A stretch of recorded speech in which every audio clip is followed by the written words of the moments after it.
Hey there, everybody. It's Friday, January the 8th. Time just keeps on chugging along, doesn't it? Thanks to our backed up mail system, I'm still receiving Christmas cards, so like each day there's a new little joy that comes in the mail. And I'm dreading the day it actually stops. But right now it's kind of fun. It keeps coming. It keeps being delivered. Yeah, time keeps moving on. I'm still saying Happy New Year to people I see. And of course, we're still catching our breaths and trying to figure out what's happening all around us, aren't we? Well, today we receive a devotion, and I didn't get the author's name. Hold on a second. I gotta scroll down. By Kenneth L. Samuel. Kenneth L. Samuel was a pastor in Stone Mountain, Georgia, which you know is just outside of Atlanta, where famous Stone Mountain itself actually is. So, yeah. He begins with this quote from Psalm 89, verse 9. Which says, "Thou rulest among the seas. Thou rulest among the raging of the seas," I should say. And so today's devotion is called God Still Rules. Rage and rulership are not often mentioned in the same sentence. Outrageous situations give us the sinking feeling that no one is in control. A raging child can have the hearts of parents just quivering with feelings of helplessness. And a raging spouse can render a person speechless.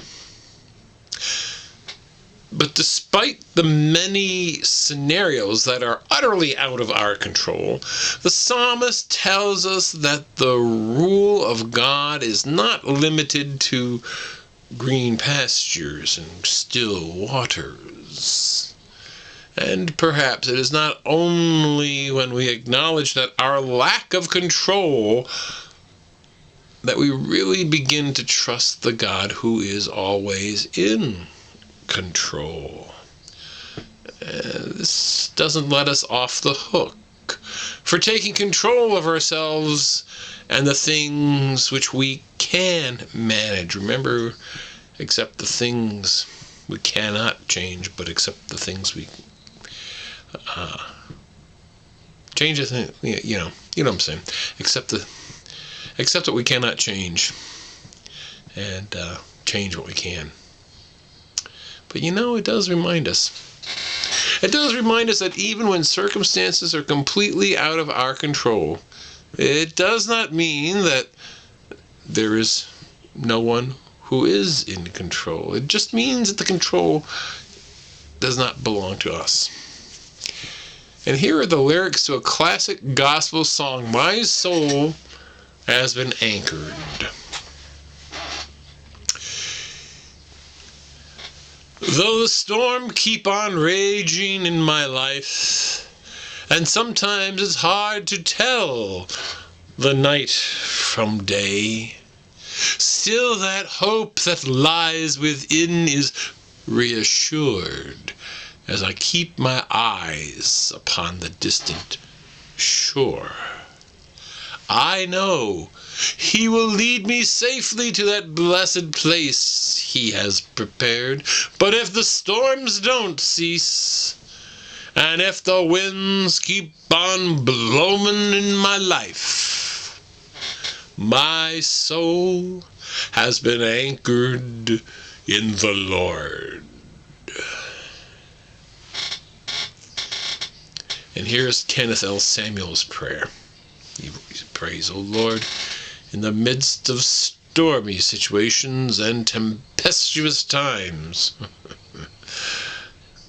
manifest your sovereignty." Amen. Accept the things I cannot change and change the things I can. Ha! In any case, right, pardon me, I just had to move the camera out of the way of my desk chair here. Well, we continue our prayers for Ryan Adams. There's been some minor improvement, but we continue prayers for Ryan.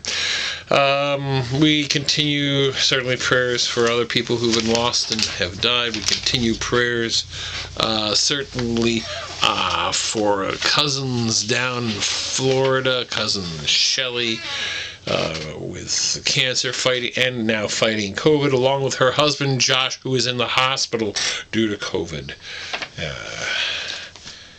And for anyone you know, anyone you've heard of, I've heard of well over 300,000 people who have died. We have had over 4,000 people die due to COVID in the country. Those numbers are not insignificant to me, and they're not so big or vast that I cannot comprehend or have empathy or emotion for them. Think of 4,000 people. That's half again as many people died at Pearl Harbor or 9/11. It's if a foreign government were killing this many Americans every day, we would be at war. And too many people are just taking it too lightly. As far as I am concerned, and it sounds like every medical professional on the planet thinks that way too. All right, friends. We've been promoting the free frozen meat giveaway that occurred earlier today at ATEC. So if you were there, you or someone you know, I hope you were in there to get something before they ran out. But here's something new that we want to share. This is what they call Healthcare Workers Counseling Helpline. This is something that's been put together by the folks over at Signature Health in Ashtabula. It's a helpline established to support healthcare workers specifically, and that can mean just about anybody, I would think, during these difficult times. Anybody who's involved in healthcare, even whether it's in a support way, in any way, shape, or form. So they just want people to know that there's a place that you can go, that they have counselors, and this is going to be 24 hours a day, 7 days a week. And I'm going to post that information here when I'm done. But you can call Signature Health, this helpline at 440-578-8208. Okay? Like I said, I'll post that announcement when I'm done here. Of course, today's Friday. That means Sunday's coming.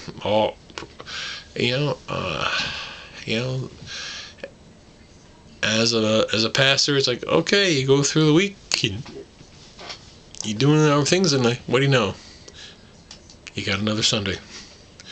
And so I invite you to join me for worship on Sunday morning at 10:30 a.m. live right here on Facebook. Or you can watch the recorded the official church recording later on YouTube or on our website. All that information, of course, is available right here on the page, the column beside me. Well, in the meantime, may you have peace, and may you love one another, knowing that in these troubling times, just the care and kindness makes such a difference. All right? So you be well and stay that way. Amen.